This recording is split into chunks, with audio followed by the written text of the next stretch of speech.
Game of the Year 2025. It's either Clair Obscur Expedition 33 or Donkey Kong Bananza. We're going to talk about both of them in today's podcast.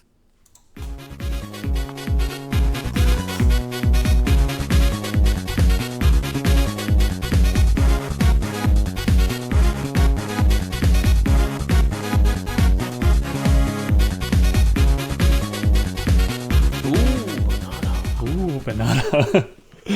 For those who come after. For those who come after.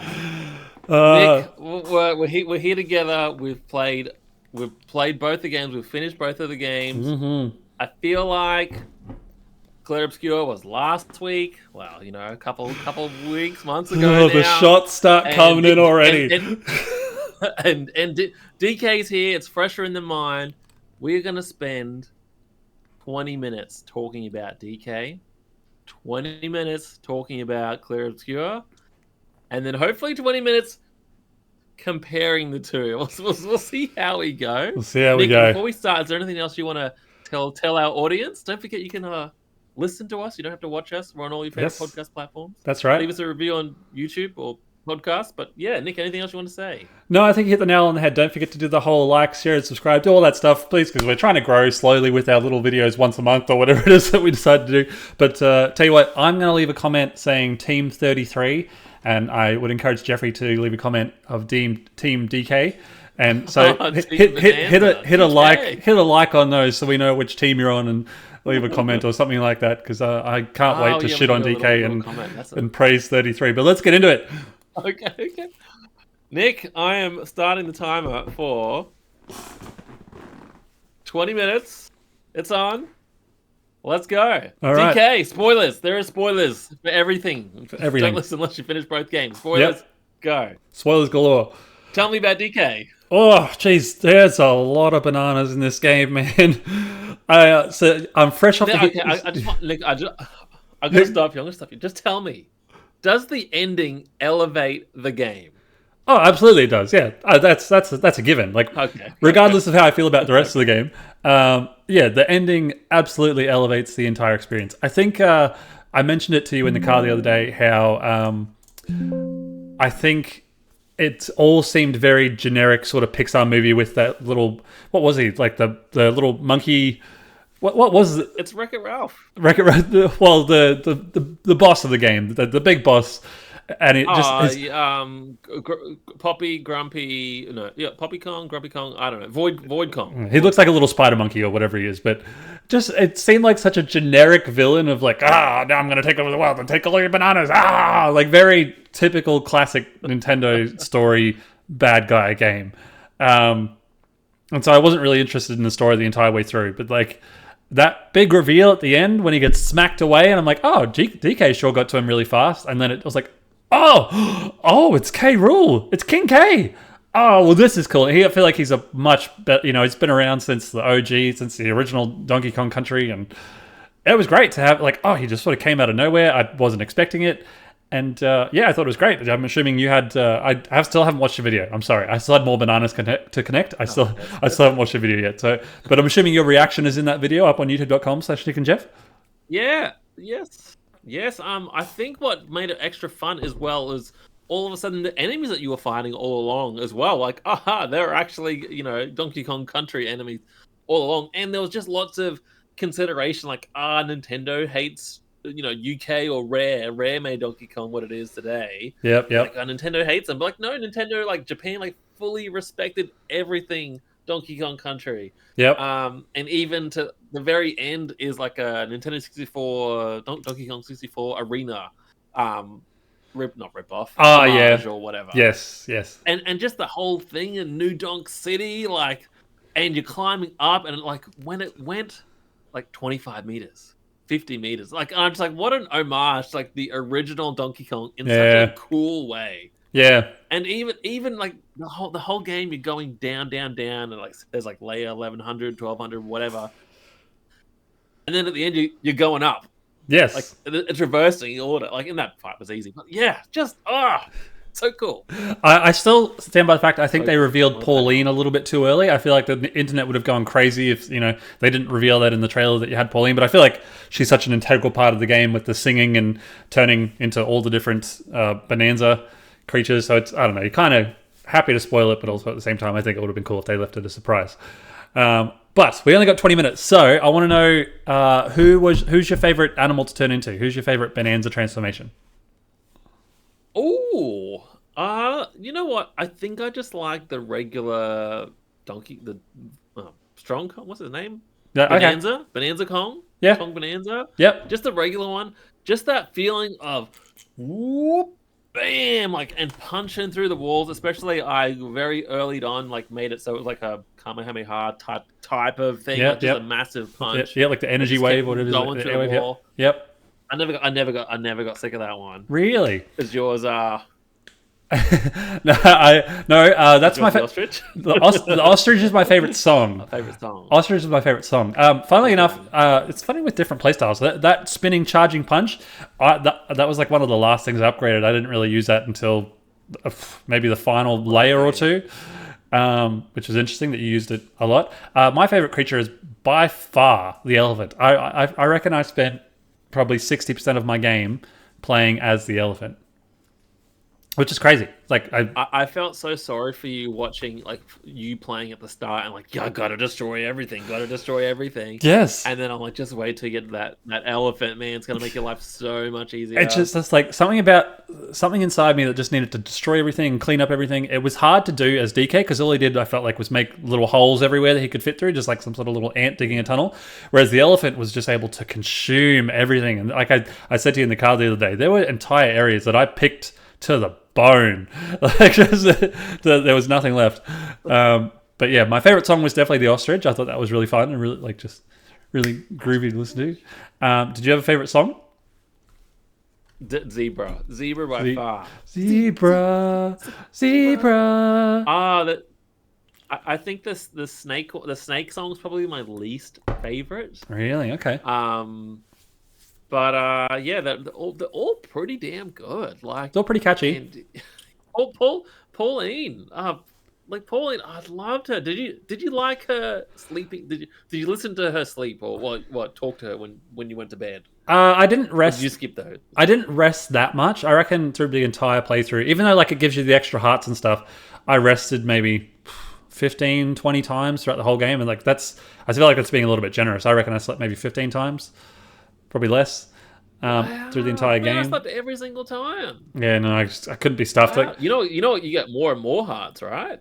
Yeah. The more houses you build, the more hearts you get. So you'd build the house, but you just wouldn't sleep. Yeah, no, just build the house. If I was low on health, but even if I say I had 6 hearts, if I was missing 3, I still wouldn't be bothered sleeping because I feel like DK would still like when I would die. Like when I'd start getting hit, it was almost like just a continuous, it was really hard to get out once you sort of started getting hit. Like if I fell in the lava or something, and I'm like, oh shit, I got to get out. And then I'd just die. So it was kind of like, not to mention I'd still always had, because I was destroying everything, I would always find treasure chests with the extra health hearts in them.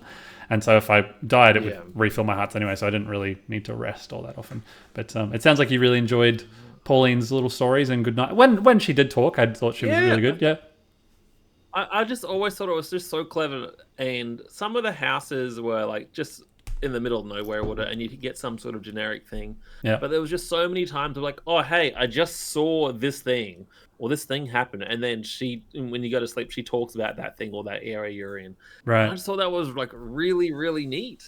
There's a couple times she talked about her grandma, and to me, I'm guessing like it's not clear, but either New Donk City Mayor Pauline or the original Donkey Kong lady is Pauline's grandma. That's what I'm taking away from this, and she's just another generation of Pauline, but probably the best voice acted Nintendo product ever, and it's just really her because all the other characters just I love how the other characters actually talk. Yeah. But it's just in their own language, except for like, oh, Pauline, however they say it. You know what? And that's the thing. Like, it's a cool thing to say. Like, I think you're right. I think this probably does have the best voice acting, like for Pauline and like the way she voiced, or the way that character was voiced, probably the best I think they've done in a Nintendo game. But also, it's kind of sad that that's the best they've done for a Nintendo game. Like, she does a good job, but it's also just like, hey, like, someone show me an example of the best voice acting in a Nintendo game. And it's like, oh, it's this. And then say you look at something like God of War, which just has phenomenal voice acting. It just like puts it all to shame, it's on a whole, it's not even in the same league, I think. But she does a good job. I don't want to... She's basically Mamiya. Yeah, she is. She's kind of, like a little monkey on the shoulder, a little head. So it's basically the character that comments on, your actual environment instead of the main character doing, all the talking. I didn't find her annoying. No, neither did I. At all.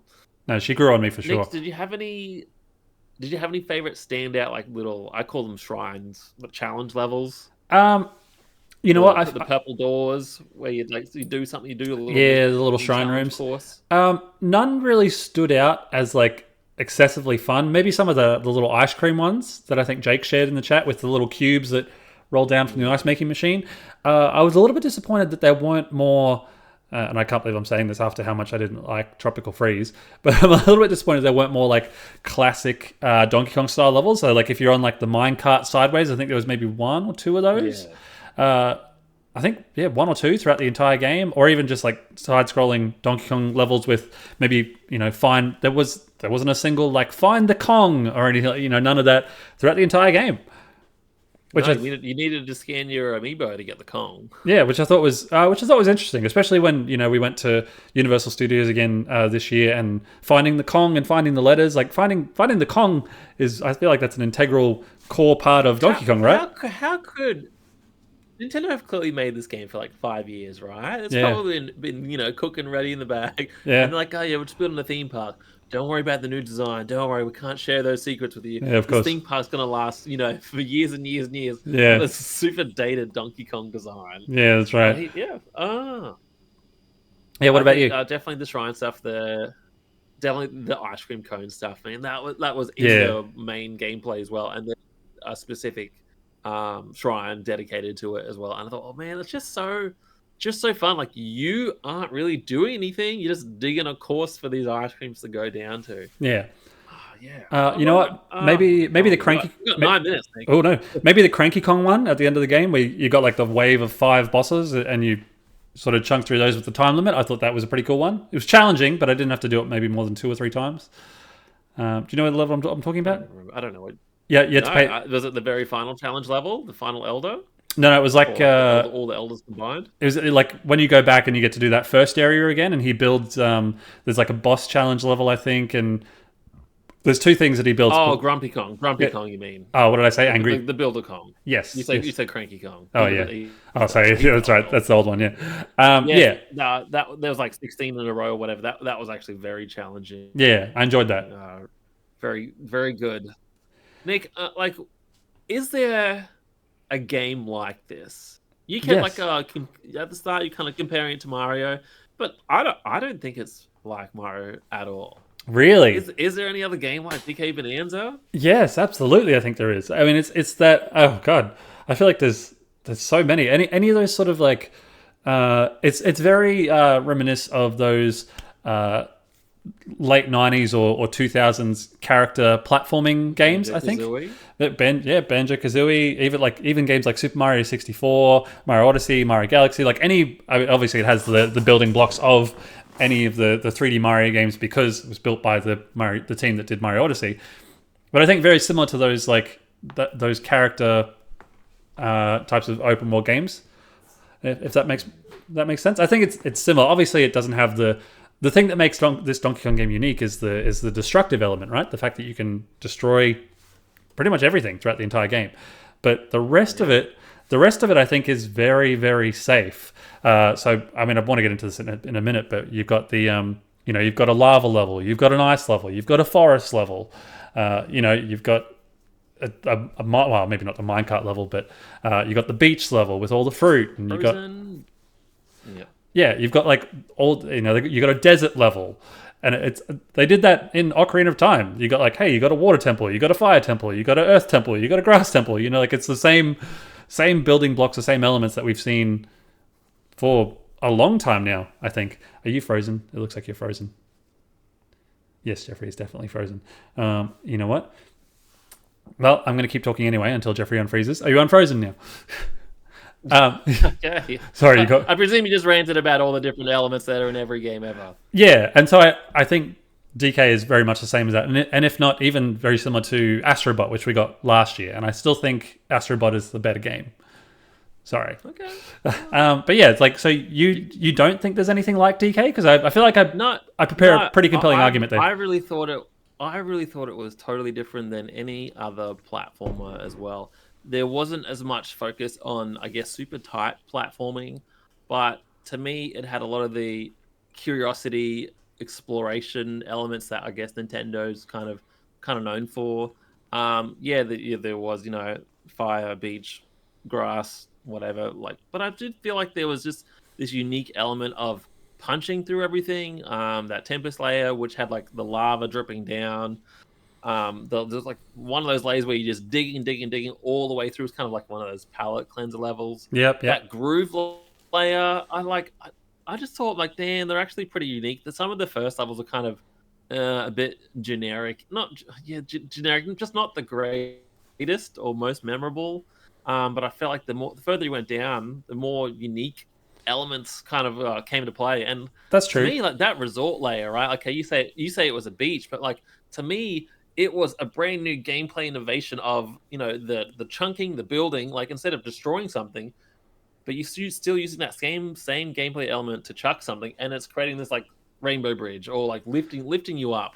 And I just thought, like, damn, that's just like this refreshing palette cleanser. Like, damn, like I just thought it was so cool, okay, so unique.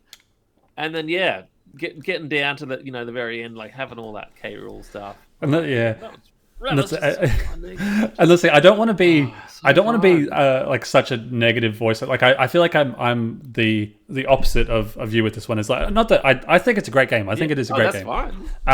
I don't think it's a master. 4 minutes left, Nick. It's a very, very well built game, but I feel like it's also, apart from the destruction, it's not a whole lot of what we haven't really seen or done before. Like similarly, like I just think it's good, but also like you said, with say Mario Odyssey, there's moons everywhere. This has got bananas everywhere. They're fun to collect. I think it was more fun to collect the characters and the environments in Astrobot.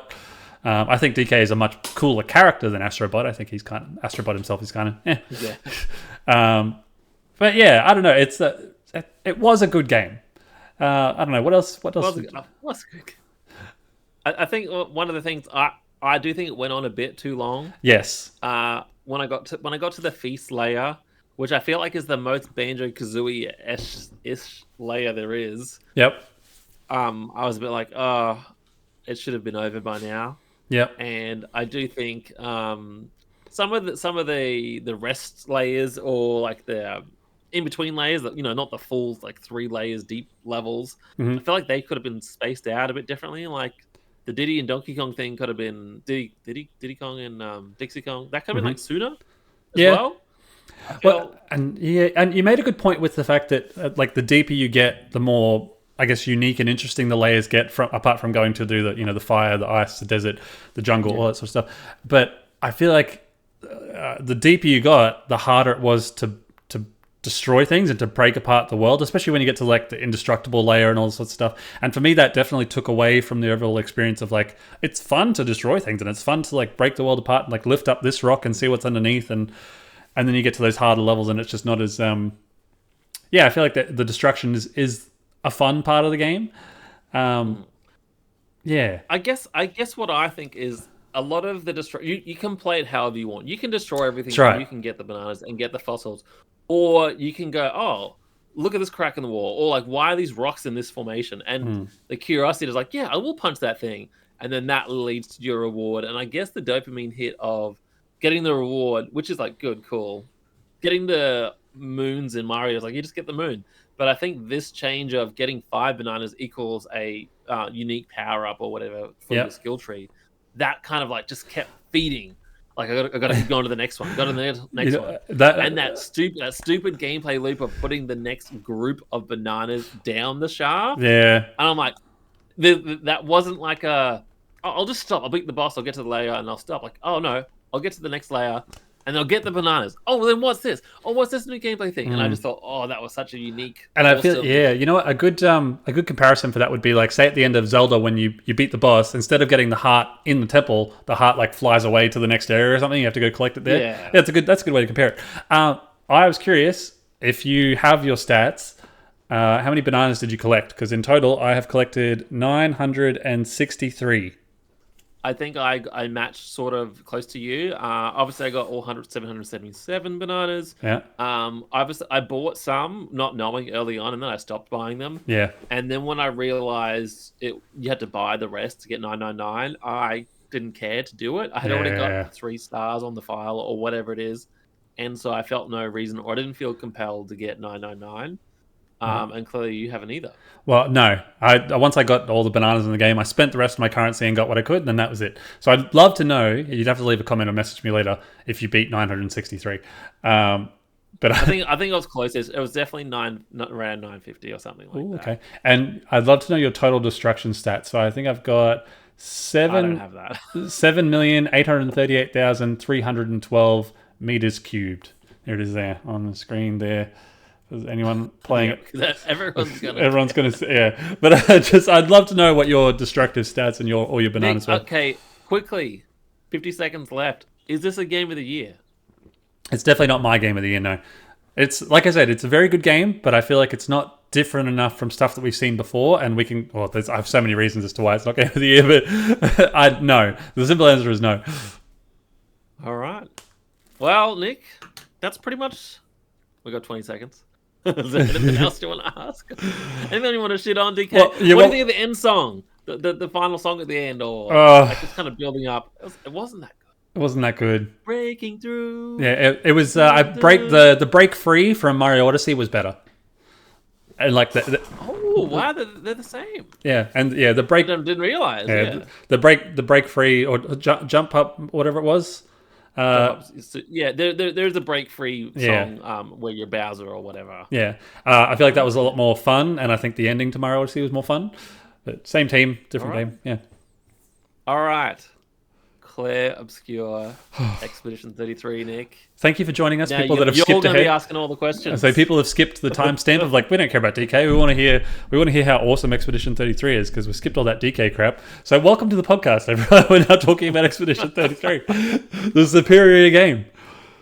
Oh man, what questions do I have for you? See, because I mean that's the thing with DK. I did everything, and I got the platinum in Expedition 33, and I'm nearly done with my second playthrough. I've got like 120, 130 hours into the game. But you didn't quite do everything. What? I struggle with the fact that you played it for maybe 5-6 hours and then didn't touch it for like 2 or 3 weeks and then played it again in a couple of weeks and then. But what was your whole experience like? My journey was I played a little bit. I watched you do the opening, I think. Mm-hmm. I played a little bit, and then I finished Act 1. We got a little bit into Act 2. That was probably about 12, 15 hours in. And then I stopped playing for 3-4 months. Not that long, but, a fair amount of time. And I stopped caring. Oof. I didn't care. The main character died. Charlie Cox was like, he didn't seem to care about his video game that he's the star in as well. I hadn't played Final Fantasy 16, so I know how awesome Ben's. Well, I don't know how awesome Ben's star is, but I'm like, yeah, Verso is handsome, but Charlie Cox is dead. Gustav is dead. Why do I want to care about this?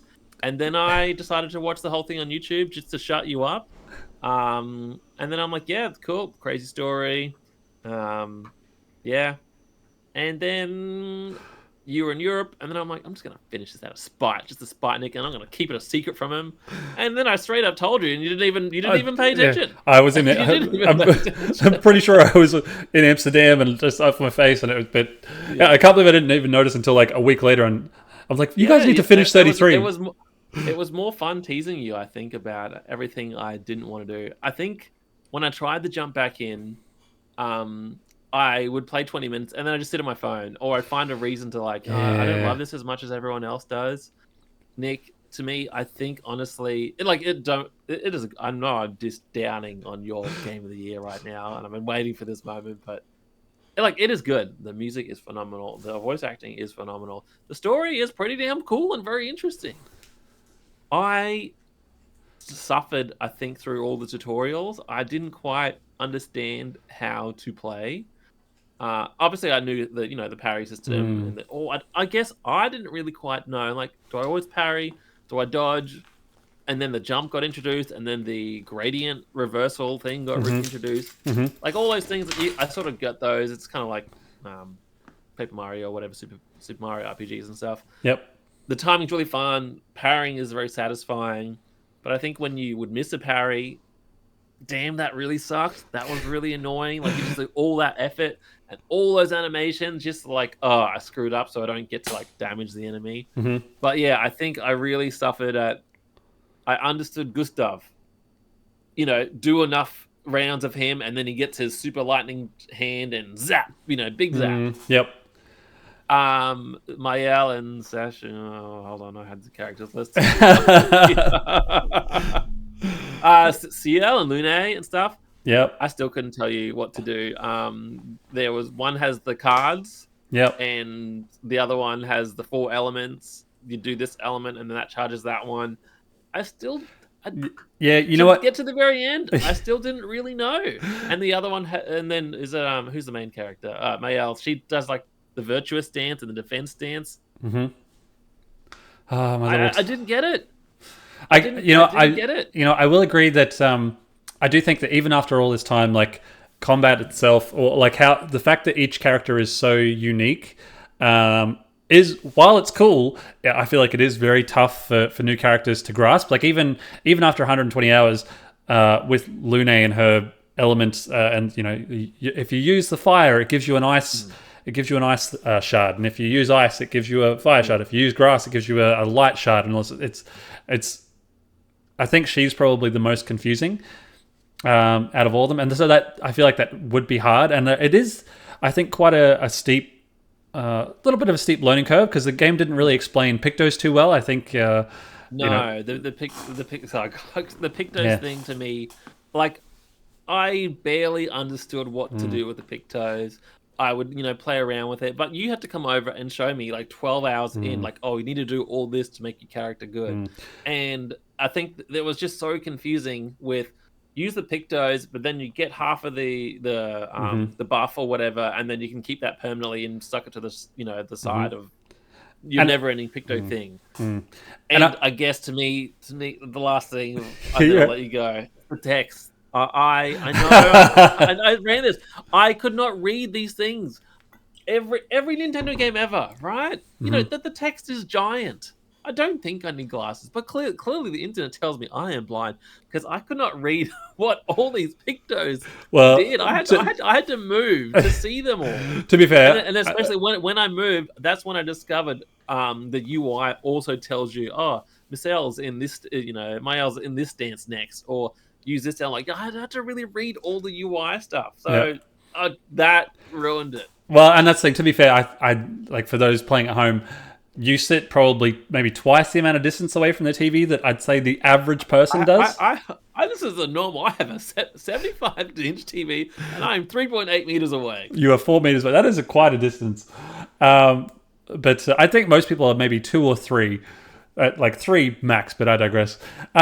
Yeah, I think trying to explain Pictos to new players, and just being like, look, you have to use it 3 or 4 times to unlock the ability, but then what you want to do is the Pictos itself is just used for, like, this one's good for speed, this one's good for strength, this one's good for health. Don't worry about the abilities. The abilities, once you've used them a couple times, the abilities unlock, and I feel like if the development team were to maybe simplify that, for a new game, of like maybe keeping them separate, of like, hey, here's abilities that you can unlock, and then here's also just like equipment for your characters instead, like, hey, here's a breastplate or something, something like that.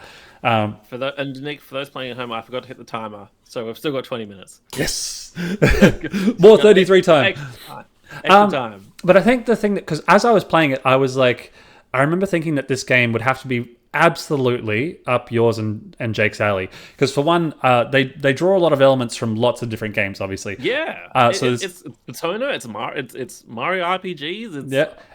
like you said, what else is it? especially like where you got Persona, because they got the characters got the guns and all that sort of stuff, and they shoot the turn based. Amazing animations, absolutely incredible animations. It's got the development team that said that they were heavily inspired by Sekiro, and the counter of that, which is and Final Fantasy X, which is where the attacks came from with I haven't played that one. Yeah. And yeah, obviously Persona, Final Fantasy, Sekiro, all these elements from lots of different games, and some of the best pieces of some of the games tucked into this. And I know you love Sekiro, I know you love Persona. Not really that big a Final Fantasy fan, but you did enjoy, we've enjoyed. I've only played 7 Remake and 7 Rebirth. But we've enjoyed many turn-based RPGs over the years. And yeah, I really like the fact, I think in this, and I would like to mention it if I do some sort of review or something like that, but the fact that, say with Persona, I've played 3, 4, and 5. You've played a lot more of 5 than I have, but you play as characters that are still teenagers, they're still in high school, they're still going through, it's still very lame. Whereas these characters are adults. They're all like 32 years old, apart from Mael, who's I think maybe 15, 16-ish. But they're all adult characters with, I feel like it kind of like how I really enjoyed Catherine, made by Atlas. It's like the same team that made the Persona games. It was just a more adult themed game. Like they deal with elements of suicide. Killing a Persona 6s in a high school. Yeah, well, that's the thing. There's elements where the characters are putting their guns to heads, and because life is just so grim and so morbid. Like the fact that the team sets out straight away. There's so many shock elements to this game. Like when they first depart Lumiere and they all arrive on the island, like, yes, Expedition 33, here we go. Yes. All those people you just met. And then they're just all immediately killed. They're all just immediately killed. And then like you build a relationship with these characters, and Mael and Gustav, they just have this beautiful like big brother, little sister dynamic. And then at the end of Act 1, just out of nowhere, Gustav just dies. And it's such a shocking point. And then it happened again for me. Enough to stop. Well, enough for you to stop.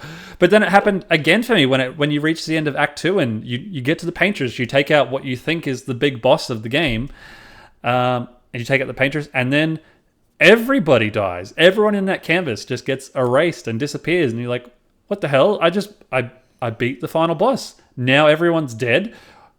What the hell? And I think what was really well done is it felt like a final boss as well. Oh, it was epic. And to me, it felt like long enough that it probably at that point it's probably 20 to 25 hours of gameplay. And you fight these two the Axons. Is it Axons? Yep, the Axons. Yep. They all felt pretty epic, and you're like, oh, this is just a small team. All right, and it's been a pretty big game, and like the Paintress is doing world splitting particle effects and like all these amazing huge attacks, and then like epilogue. I'm like, okay. Yeah. And I think I guess my perspective is because I knew the whole story, Nick. Yes. I think that's what made me want to keep going, because I could see, like, everyone knew, oh, Verso, what are you hiding? You're so mysterious. What aren't you telling us? Yeah, that's right. But I'm like, oh, I know what's going on. I know they're not real. How does he feel about that? How does he, you watch his eyes and you're like, crap, they're all gonna know, like. Yeah, and you're right. It's very interesting doing a second playthrough, knowing the full story and knowing all the pieces and like knowing what the world is. I think it's just fascinating, and I said this to you in the car as well. I still think you'll have to ask me in a couple of years, but I really do think that Expedition 33 is probably got to be in my top 3 most favorite games of all time. I think it is incredible. Yeah, art style, wow, How did this small team do it? So many things about it. I think it is just a incredible masterpiece of a game, and made by such a small team. Such a small team. It's just there's a million incredible things I could say about it. But so you said you weren't really a big fan of the combat. Did you like the combat? Like what was it that wasn't? I think towards the end, no. Really, I didn't really. I think I got frustrated, but especially I guess the regular enemies. I'm like, I don't want to fight them anymore. Okay. I'm so over. There was some particular enemies where their animations took so long. And again, like that thing, if you missed one parry, like I never dodge, always No. parry. Yeah, But dodge you doesn't miss exist. one dodge, and then you're like, wow, that whole turn for 35 seconds was for nothing, right? Like that's how it feels. And then like, oh, it happened again. And like I know get good scrub and stuff. Um, or there was times where I'm like, oh, okay, I know this enemy is weak to fire or whatever, but the other characters in the back, they've got the fire element or they've got the fire sword or whatever, and I can't switch them in like mid Yep. battle as well. Yep. And I felt like that would have been useful. Like I'd be like, oh, it's just easier to let the three main characters die so I can switch these guys in. Um, I really wish there was a weakness chart or scanning or something like that, just to because I'm like, oh, I can't quite remember. Like I know I found the super effective attack for this, but I don't remember what it is. Yeah. So I wish that was there a lot. And then yeah, there was just so many times where it's just like enemy's turn, enemy's turn, enemy's turn. Just like oh, Yeah, and I think, like I said, your experience was just a little bit different to mine. Is to say, like, you didn't finish all the relationship things because they all have one quest at the end. Kind of, I think Persona has that as well. Like to max out the relationship thing, you have to do some sort of special quest or something. see, but then I think my perspective is warped. I'm like, yeah, Verso banged Lune, maybe. Well, you can get him to bang Or Luna. CL? It's harder. It's he can bang CL pretty easy. Well, I think must have banged CL. I'm like, yeah, right on. But I guess I wanted to see like the way the story presents itself, right? And you don't know, like when you flashback, who the hell is this white hair version of Mael? Where like, why am I in this house? Yep.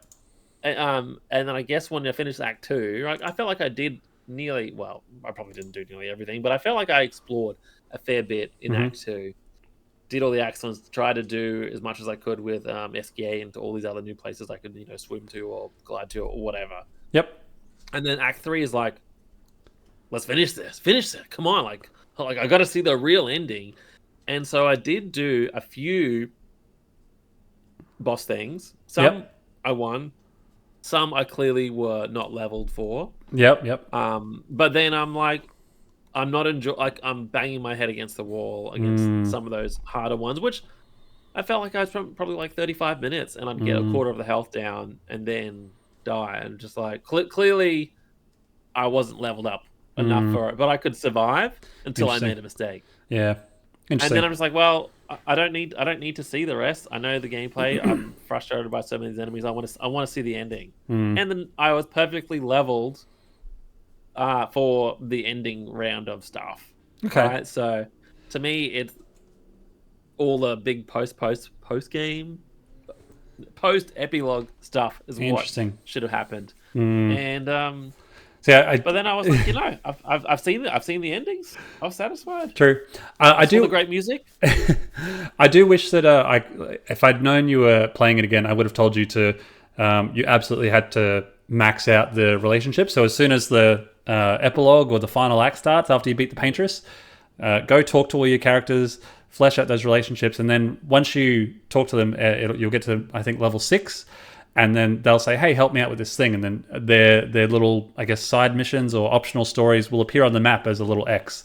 And so to encourage you, like, hey, this is how, because once you reach Act 3, the game opens up into open world, and there's really no direction on like where to go, and it's a little bit like Breath of the Wild. You can swim in the end or dive in the end. Yes. There's you can go see Renoir's drafts. It's like arguably the hardest area in the game, maybe. But yeah, it's a little bit. I've watched this boss fight. Yeah, but some of them anyway. It's a little bit like Breath of the Wild. Like if you wander into the wrong area, you're going to get your ass handed to you. And if you've equipped Pictos wrong, or if you don't fully understand the mechanics of the game, like it would be tough. And so I can imagine, I'm guilty of it too. Like there's games that I've played, the amount of times, I don't know, especially with DK, a cutscene would start and I'd be like, oh, yep, that's right. I can take over the world, take my bananas. Yep. Whatever. He's still talking. Yep. And I'd be on my phone playing something, or I'd have a match of Pokemon, and it's hard. Yeah. That just happens. It's so natural to like I'm not in control, so I look at something else I control, which is doom scrolling. And I would love, I'd love in like a year or two for you to give, maybe like if they do a sequel to Clair Obscur, maybe you'll give number one another chance, and maybe it'll hit you, because like there were once it clicked over into Act 3 and the game became open world and I could fly everywhere, I could not put that game down. Like I was very horribly knowing addicted. how many hours you put in, which is what I think 80 to 90 at some point, I'm like, yeah, I don't want to do that. Yeah, to get the platinum and to fight some of those bosses and to go do like the tower and to go fight all the family members, go fight Alicia and go fight Claire, and oh my god, it was just so fantastical. But you know what? I realized we haven't talked about the coolest part of the game, or like I feel like the music. Well, I mean, there's so many cool parts, but the ending. We both chose. We both chose different endings. We chose opposite endings. I can't believe you chose to stay in the painting. Oh, so give me. I'd love to hear. You chose Mael. Give me your reasoning. Tell me why you chose Verso, and then I'll tell you why I chose Mael. Obviously, I already spoiled the story to some degree by myself, right? Mm-hmm. But knowing these things in relationships, I guess, aren't real. And Verso, he was so tired. He was like, I'm over this shit. Just please end it. And even when you saw the epilogue, when you were Mael in real life, right? Alicia. Yep. Alicia? Yep. Sorry, my bad. It's the same person. Alicia and Mael are the same person. You know, white hair Mael. Yep, white hair Mael, yep. When you saw her in real life, you're like, okay, yeah, her life sucks, but she's got to accept it, right? Like, that's real life, and she's got responsibilities and stuff, but she's just running away from all her problems and playing make-believe with her little dolls. But then I guess she is a 16-year-old. She's 16 in real life. Yeah, thereabouts. Yeah, she's a teenager. But how old is Verso in, when he died in the fire? I don't know, 25? Yeah, I don't know. Yeah. It's obviously kind of mixed, because you see Verso, the boy painting, Verso, the gruff 45 to 50-year-old daddy, and then Verso 60-year-old at the when you choose the bad ending. Yep. Well, like you see him, he's like even more tired, and I thought, man, ending it all was the right choice. And you know what made it the choice easier, Nick? What's that? I had everyone in their baguette costumes nearly the most of the game. Wrong. Shouldn't have done that. Terrible. Their personalities were, just stereotypical French people that it needed to end. Even though some of those costumes were incredible, but I felt like I didn't have a uniform. They were all like, but I had the uniform of baguettes, so I'm like, they need to be together.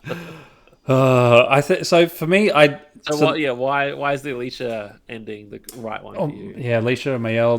Look, and that's the thing. Like I said, I feel like it deals with very adult themes in this game, and like there's a lot of grief, and there's a lot of loss, and there's a lot of processing and healing of things. Not just for, you have CL's character. She like her husband dies years before he was supposed to Gommage, and so then CL. Oh, did he? I didn't know that. Yeah, he died in an accident on Lumiere.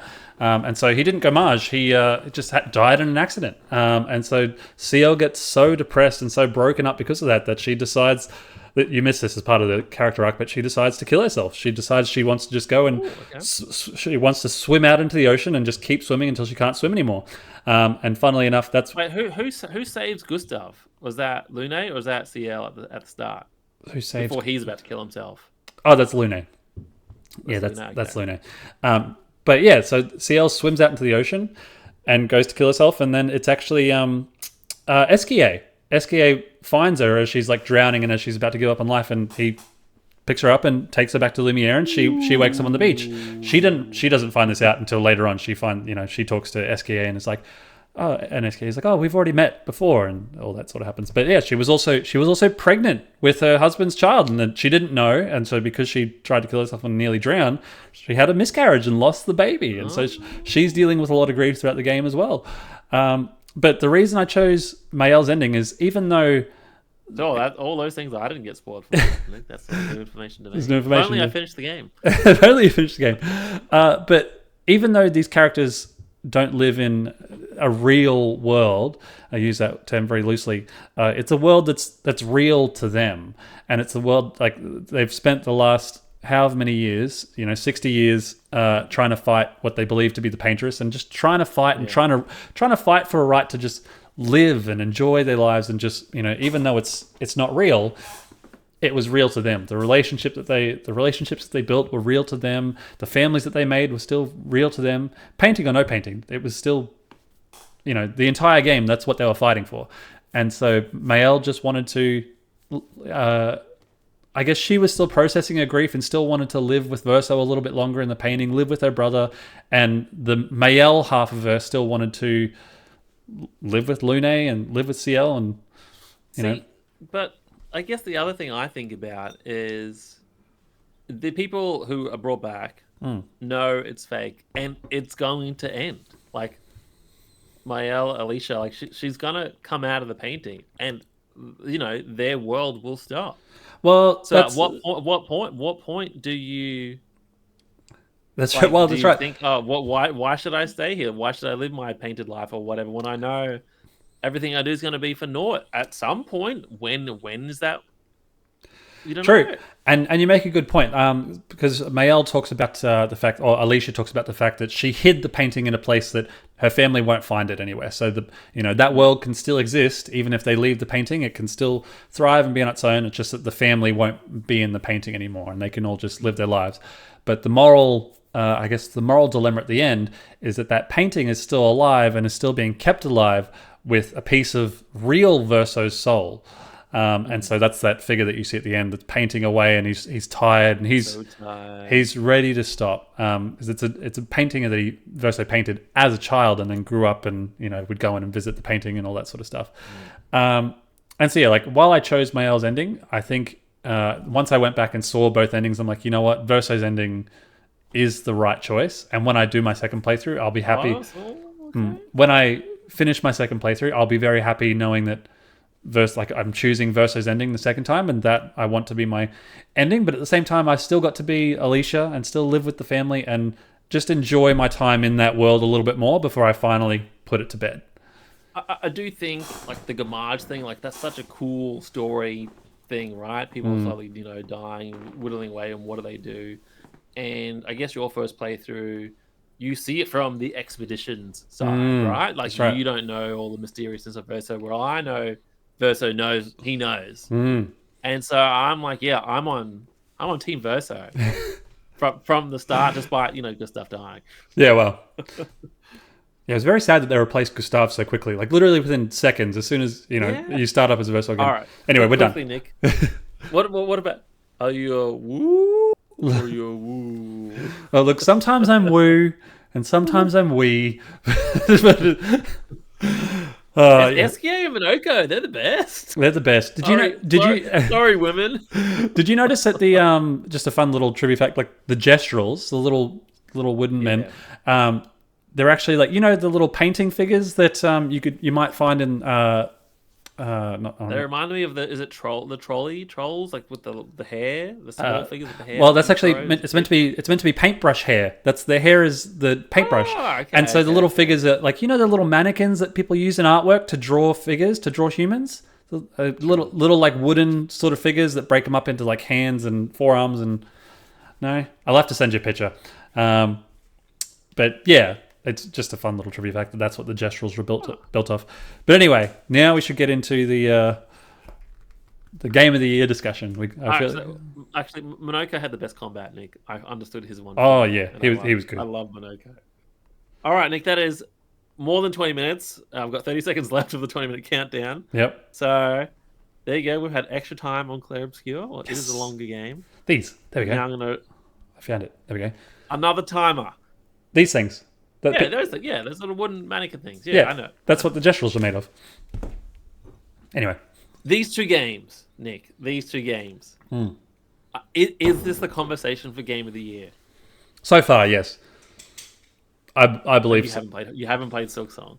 No, I haven't played Silk Song, but even seeing comments online today, people are just like people seem like they're enjoying That it. song's too hardcore. Yeah, but Silk Song seems too hard, and I feel like that's the same thing that left Wukong out of the conversation last year. Is I feel like it lives in the too hard category.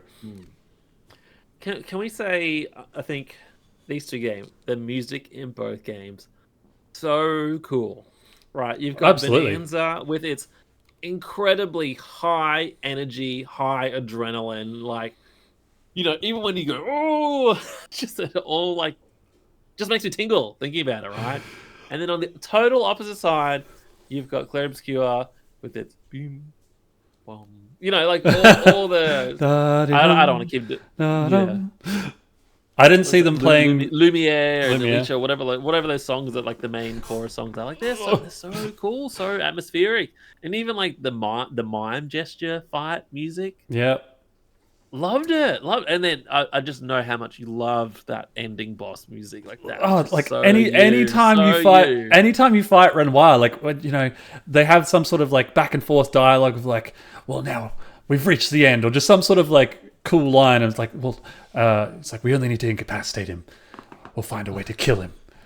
And then the music just kicks off out of nowhere. It's, oh my god! Or even like Monoko's theme with like the cool. It's like a cool jazz, like it was like some sort of weird jazz club theme, and I feel like if you were to put them in categories of like music of DK and Expedition 33, there is no way that DK beats 33 in the music category. No way. So, like, do you agree on that, or are you still like Team DK for the music? I don't know. I think they could both. You know what I look forward to is the Jeff Keighley Game of the Year world premiere. I can't wait. Orchestra, and then they mix like somehow all these Bananza songs and Clair Obscur together. Or what are they going to do? You've seen like the main musician guy playing the guitar. Yes. And the singer, and just imagine then like Pauline's actor like comes out and sings all these Bananza songs, which also like. Her lyrics aren't in English either. True. Right? There's a couple of words in English, but they're just made up words as well. I just look forward to that moment so much. But I feel like another thing 33 has going for it is the fact that with the music, it was done by one guy from SoundCloud, which is just like, and I feel like that's another reason it belongs, it's above it, because DK has this whole massive team orchestrating the music for DK, and it's just like 33 was just like, no, there's one dude that just made it, and it's brilliant. It's brilliant. Well, they're both great, but even like you didn't like DK's houses, right? But I'm like DK, Donkey Kong. Yeah, but again, that's been around for. I know I couldn't help myself, and I didn't want to change that track. It was so addicting, so comforting. I'm like, yes, a nice house to sleep in. It's got nice, it's great nostalgia. Yeah. Music. It's really good. Yeah, really good. And then even Pauline's Breaking Through song has the original yeah. But then all those Clair Obscur songs, Nick, they're both incredible soundtracks. They're just so good. I can't wait to be sitting in a chair like your place or my place at the end of the year, just popcorn, watching these Game of the Year awards and be like, best music, and it's like DK 33, loser, and the winner is Expedition 33, and I'll just be like, you suck, Jeffrey. I won't be mad. I won't be mad at all. All right. So next category, the visuals of the game, aesthetically. Wow. You know what? Another thing they both have in common. What's that? Overload. Stimulation overload. Like how many particle effects are happening. Like whenever you get the parries, right? And it's like the final parry of the 4-hit combo, and then you just do this not slow motion, but like zoomed up, bam, and then just stuff just happens everywhere. And it's the same thing with DK. Like everything, it reminds me of Astrobot quite a lot. Like how there'd be like 10,000 particles at once. Obviously, Donkey Kong didn't have that many, but that's how it felt like every time you were just doing those big wind-up punches, all those big moves, or you're blowing up a rock. I was very impressed. Very clap and everything just comes all together. Like still pretty amazing how I'll give you that. Switch Like 2 pulls that off. I was very, very impressed with and that's the thing. Switch 2 is still a new console, and we haven't quite seen. I wasn't quite sure exactly what it could do and just to what extent the power it has over the original Switch. Because I feel like DK didn't seem all that. Like it didn't seem like a massive step up. It seemed like a little sort of Whereas DK feels like a huge leap compared to some of the other games that we've played on Switch, and it is just phenomenal. You mean Mario Kart, I think. Oh, what did I say? Is that what you meant? Is that what you meant to say? Yeah, I meant Mario Kart. You said DK wasn't a step up? Mario Kart. Yeah, Mario Kart wasn't a step up. Yeah, Mario Kart wasn't a step up. But Donkey Kong is a massive leap above anything of I feel like it really sets a good standard now as to what the Switch 2 is capable of, and it was awesome. There were some parts where I was like, oh my god, there is so much happening on my little tiny Switch screen. If I undock this for a second, we're going to go from 100% power to 5% in about 30 seconds, surely. I think one of the things that blew me away in Clear Obscure, like it wasn't the Eiffel Tower that's being bent away. I think there was like some sort of not underwater, but your underwater area where everything's kind of floating up, if that makes sense. It felt like you're on a seabed, I guess, and you could see everything floating above you. I'm like, that art style and the whole fracture type thing, like just so cool, like so awesome, like in that whole the dancing axon more than the other axon. I can't remember the other. Oh yeah. I know what you mean. Yeah. That whole dancing axon area, just incredible. Like, how do they get all these beautiful fabric stuff? Like, how does that small team make all that fabric magic? I think that's another thing that like 33 has going for it. Just the fact that I think DK is beautiful and has some great artistic style and direction, but like I said, kind of still similar to the stuff we've seen before. You've got the fire section, the water, the ice section, the jungle, the desert. Whereas Expedition 33 is stuff that I feel like we've never really seen before. The artistic direction and the style of it. Not to be even just the visuals are probably the most. You mean dead bodies everywhere? It's probably the most beautiful. It's probably the most beautiful and visually stunning game I think I've ever played. Like, sure, I think for the art style and the direction it's gone. Like, I agree. I think that underwater section, a couple, 2-3 hours into the game, is incredible and very, very beautiful. Like, you're underwater but not really underwater. Just some of the areas I think are incredible with the lighting effects and just it's amazing. I guess one of these other topics I had sort of written down is the replayability of both of the games, right? And you're halfway through a Clear Obscure replay. I will obviously never replay it, but I've replayed Donkey Kong, and both games give you a totally different perspective on a way to replay it. I feel like whereas I've done the Zero Banana run, and you've done obviously another run of Clear Obscure, knowing the other half of the story as well. It's more challenging on everyone's reactions, or looking at all versus reactions. It's more challenging on a second playthrough as well. Enemies are tougher. Frozen in a very handsome spot, by the way. So one of the other topics I've got is cultural impact. Cultural impact. Oh god, you keep freezing. I might have to talk here for a little bit while you unfreeze. How does this always happen? We need to do something about your internet. You froze there for a good 10 seconds, but cultural impact for the games, you were saying? Oh, yes. Okay, here we go. Yes, it's back. Really hard to keep talking to yourself. It really is. It really is, yes. I was the cultural impact, I think 33 is the bigger one. All the internet just rallies around everything 33, all the crazy, like the French, the really Frenchiness of it all. You see all the memes and all the costumes and stuff. I just thought that was fantastic. Whereas, will DK Bananza be remembered as fondly as like Mario Odyssey is in 7 years' time? I don't know. Yeah, it's definitely a good question to ask. And like you make a good point. Like 33 has a lot of very much that French style to it, and something that we've never seen in a game before. Like, it has so much French personality, obviously the Eiffel Tower in there, and then some of the language that they use, like merde or sacre bleu or whatever. I don't know how to say that, but but just like they use various little French words throughout the game, and the costumes and the baguettes, and it's all the music. It's all very has a lot of French personality and flair to it.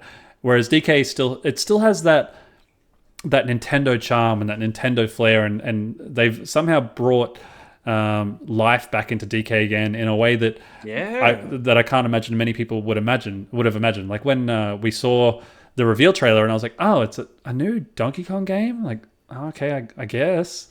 And yeah, then playing it, I was like, oh, it's pretty charming, and it has, it's pretty fun. I think just the I want to say the character in it, but it's like I guess the personality that it has. Yeah, they revitalized something that was, well, how old is Donkey Kong? 35 years old? Yeah, thereabouts. Wait, yeah, he's older than, wait, it has to be Mario. 40, at least 40. Yeah, if Mario's 40th year is this year, then Donkey Kong's at least 40. Yeah, that's a good point.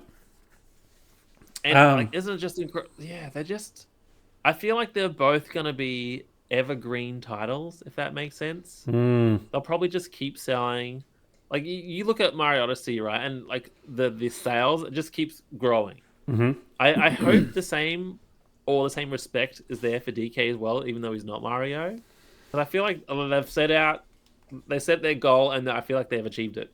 Yep, no, I agree. Make Donkey Kong relevant for 2025, make him accessible, make the adults love him, and make the kids love him. And who doesn't love a big gorilla with a little sidekick teenage girl? You know what? I'm going to give you a minute to a minute and a half, because we're running up near the end now. We're at an hour, so 8 minutes left. So I want to give you about a minute or a minute and a half for you to just rant and tell me why DK deserves to win Game of the Year over 33, or just why DK deserves to win Game of the Year. Ready? Go. Speedruns. That's it. Speedruns. There's going to be more and more videos about DK and new ways to exploit the game and crazy glitches, because everyone loves jumping. Everyone loves punching. I just feel like it's fantastic. You don't need to worry about the story. You skipped half the story. It doesn't matter. You still had a great time. If you skip half the story in Clear Obscure, or if you get frustrated by the gameplay, or you can't beat a boss, you're kind of stuck. You can finish DK. Anyone can finish DK and have a great time. It's for everyone. And who wins Game of the Years? The most popular mainstream game. No, because that would have been Wukong last year. Wukong's not mainstream. Wukong, popular. Well, or easy for everyone to beat. Okay. You're at 55 seconds. You got any more for DK? Nah, I just love DK. DK. DJ. DJ Didn't DK. even talk about the rocks. Didn't even talk about those rock guys that you get to punch all the time. Oh, yeah. And come back to life. Oh, yeah. I love those guys. Game of the Year because you can punch rock. The amount of times I went to talk to them and I'd end up punching them, and I just killed them. They don't care. Yeah. Like, oh, thanks for that. I feel refreshed. God. I feel like, okay, every moment of DK, to me, every level had a unique gameplay thing and kept evolving. And when you got tired of it, the level finished, and then there was something new to do. And that little trinkle or the little treasure, like just go jump down to the next level. Just jump down to the next level. I think it kept working. There wasn't an enemy where I'm like, I'm so tired of punching that crocodile in the face. I was totally tired of fighting repeat enemies in Clear Obscure. Interesting. Even though there wasn't that like. I just recall being frustrated by that, and frustrated by the I guess lack of tutorial, lack of readability, accessibility in text. That to me, I didn't want to look up a game. I guess me as a gamer, I don't want to look up a gameplay guide. I want to be able to figure it out by myself. I can figure out 775 bananas in DK by myself, and I need to look up two, which is buy things from the shop. Whereas Clear Obscure in-game stuff, I have to what is the best min-max version to to make this character, like, what is your build? Do you want to make him do a glass cannon? Do you want to make him a mage or whatever, or just all defense? I think my preferred gameplay stuff is you just get stronger, bigger. You don't have to make a choice. I'm not that sophisticated. Just give me the best thing. And I kept thinking about other games I played, like in Metroid Dread. I'm like, why do I like Metroid Dread so much? You just keep getting new power up, you get stronger. You don't need to make a choice. Whereas Clair Obscur, you got to choose between your 5 party members. You have to choose between the different weapons. Oh, should I power up weapon A, that's fire, or dark or light or whatever? And your resources are limited. And am I making that right choice? Am I leveling up my character the right way between health? Like you told me about that magic stat point thing, right? I didn't know that. You can respec anytime. So, yeah, I know, but it's still a choice you have to make. Am I making the right choice? And then on top of that, all the pictos and stuff, which is catered to how you want to play. But I just want to play as the best, and I don't want to have to think about it. I want it handed to me. And DK's punch it. Oof. I still feel Anyway, like there you go. I managed to talk about a minute and a half. I still feel like DK is stuff that, apart from the destruction, very similar to things that we've seen before. While still fun, I just disagree so much with that statement. Still feels like such a safe game. I want you to sell me in the audience on Clair Obscur. For me, there's so many reasons. For one, the fact that it was built by such a small team, which it sets like such a great example for the fact that like these guys poured their heart and soul into the game. They got so much personality into it, so much culture in it that it's so unique and so different from anything else that exists on the market. And that's in a world that we're saturated with games that. But you just told me it was Persona and Mario Party and Paper Mario. It has elements from other things, but but the story itself is. I do like the guns actually. That's quite fun. The story itself, I think, is so unique, and it's full of twists and turns and surprises, and there's lots of shock and elements to it. And the fact that you learn, halfway through the game or 2/3 of the way through the game that you're living in a painted world and all this sort of stuff. And I think that there's foreshadowing towards the fact that in the real world, there's like the painters and the writers and all these, the fact that Verso was killed because of Mael or Alicia trusted the writers, and then that caused the fire that got Verso killed. And I feel like that's all elements that can still be explored. I missed that part. How'd you find that part out? It's explained in the story. There's so the painters obviously create these painted worlds, and then there's writers or musicians. The writers, whole other worlds. Room for sequels. Room for sequels, absolutely. The combat is I guess a fun twist on. I would argue. JRPGs, these turn-based RPGs, it makes it something more fun and different with the parry system and something unique and fun. The fact that each character has their own unique weapons and their own unique style and their own unique personalities, their own struggles and their own dreams, goals, hopes, ambitions, all that sort of stuff, I think is incredible. The music is fantastic and unique, and again, something done by one person. It is just, I think, a phenomenal game from start to finish. And even though, like you said, it's a hard game, at least in Clair Explorer Expedition 33, you can change the difficulty. You can change to easy, normal, hard, extra hard, whatever. Nick, I played on easy the entire time and it was still difficult. But DK doesn't even have a difficulty setting at all. That's how it's a baby game for babies. Whereas Clair Explorer Expedition 33 is an adult game that deals with mature themes and deals with you can have an adult discussion at the end as to dealing with loss and grief and how people process that in different ways, and it's just a phenomenal game. I'm just cold. I'm like, move on, bitch. Yeah, so I think there's so many elements to it, but the fact that it came from such a small studio as well, I think is a something they should really, really be proud of, and the impact that it's had is. I would be honoured to lose to Clair Obscur 33. You should. It's an honourable death.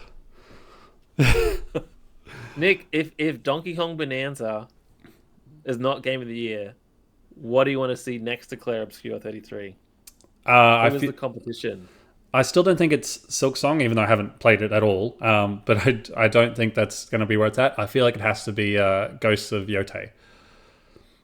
A game that's not out. A game that's not out, but again, I think that's probably the most anticipated game of the year. You think so? It's very highly anticipated. I can't imagine. I mean, when did Assassin's Creed Japan come out? Was it this year or last year? I'm not sure. Put me on the spot. But I think Ghosts of Yotei will be a big contender for Game of the Year. I mean, I hope it's awesome. I hope it's more awesome than 33 because I feel like that if it's more awesome than that, it's like for me, like I said, Expedition 33 has got to be one of my top favorite games of all time at this point. I still listen. I listen to the music almost daily, and I can see you listening to the final song in the shower. Oh, in the shower, in the car, at the gym. It's just, and even walking around when you want to cry, walking in Paris, just listening to the dim, dum, da, di, dum. It's just, oh man, I love Expedition 33 so much. For those who come after. For those who come after. Nick, I think that is our time. Thank you so much, audience, listeners, viewers. Yes. We're Nick and Jeff. We like to podcast sometimes about games and pop culture. There's not so much pop culture these days, is there? No, yeah, not so much. No good Marvel movies. No.